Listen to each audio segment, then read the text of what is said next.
HSC পরীক্ষা থাকার কারণে অনেক ছেলে মেয়ে বাংলাদেশ সেনাবাহিনীর চাকরির পরীক্ষা দিতে যেতে পারে নাই। তাদের জন্য করণীয়টা কি?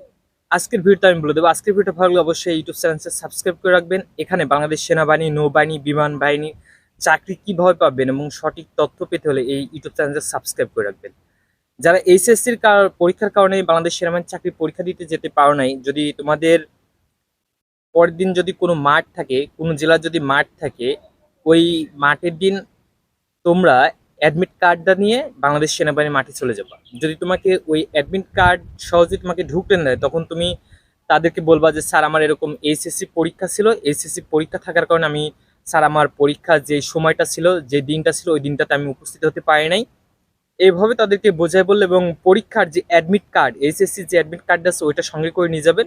নিজে দেখালে আপনাকে বাংলাদেশ সেনাবাহিনীতে আবার নতুনভাবে পরীক্ষা দিতে দেওয়ার সুযোগ করে দেবে ইনশাল্লাহ।